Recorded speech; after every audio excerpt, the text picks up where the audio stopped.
વડોદરા શહેરની હરણી વિસ્તારની શાળાના બાળકો પાણીગેટ ફાયર સ્ટેશનની મુલાકાતે આવ્યા હતા।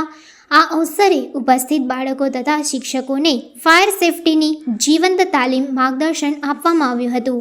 વડોદરા સ્થિત પાણીગેટ ફાયર સ્ટેશન ખાતે હરણી સિંગર સ્કૂલના નાના વિદ્યાર્થીઓ પાણીગેટ ફાયર સ્ટેશનની મુલાકાતે આવતા આગ નિવારણ અને બચાવ બાબતે જીવંત તાલીમ કાર્યક્રમનું આયોજન કરવામાં આવ્યું હતું।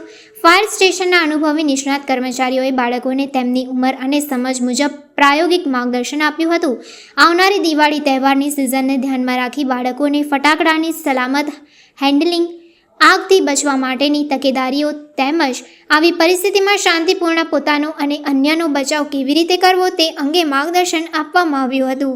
મોક ડ્રીલ અને તાલીમના પ્રદર્શન દ્વારા બાળકોને ધુમાડા કે આગની પરિસ્થિતિમાં કેવી રીતે બહાર નીકળવું, સહયોગ આપવો અને પ્રાથમિક બચાવ કામગીરી કેવી રીતે કરવી તે સમજાવવામાં આવ્યું હતું। શિક્ષકોને પણ આ તાલીમમાં જોડાઈને શાળા પરિસર અથવા અન્ય સ્થળે આગની ઘટનામાં તાત્કાલિક નિયંત્રણ માટેની પ્રાથમિક કાર્યવાહી શીખવવામાં આવી હતી। તાલીમ દરમિયાન બાળકોએ બાબતની પણ સમજણ આપવામાં આવી હતી કે જ્યારે ફાયર વાન કે એમ્બ્યુલન્સ જેવી ઇમરજન્સી વાહન રસ્તા પરથી પસાર થાય ત્યારે તેને પહેલો રસ્તો આપવો કેટલો મહત્વનો છે। સમગ્ર તાલીમી કાર્યક્રમની જાણકારી incharge deputy chief fire officer દ્વારા આપવામાં આવી હતી।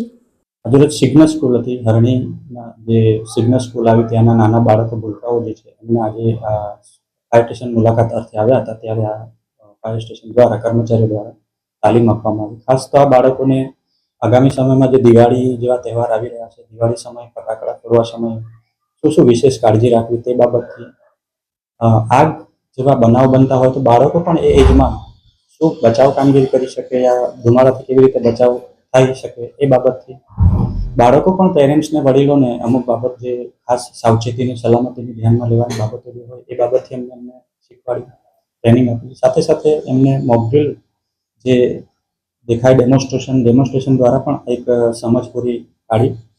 સાથે શિક્ષકો પણ આવે તો શિક્ષકોને પણ એમને શિક્ષક લેવલ પર તાલીમ આપી, જેમાં ફાયર એક્સ્ટિંગ્વિશર વગેરે ઓપરેટ કેવી રીતે કરવું, બાળકો પણ એમના પેરેન્ટ્સને, વડીલોને કેવી રીતે આગ અકસ્માતથી બચી શકાય એના ઉંમર એજ પ્રમાણેની તાલીમ આપી। ખાસ રોડ રસ્તાઓ પર જ્યારે એમ્બ્યુલન્સ કે ફાયર એન્જિનો જતા હોય તેવા સમયે બાળકો પણ પેરેન્ટ્સને ફાયર એન્જિનને રસ્તો આપવા માટે, એમ્બ્યુલન્સને જવા દેવા માટેની પ્રાથમિકતા આપે।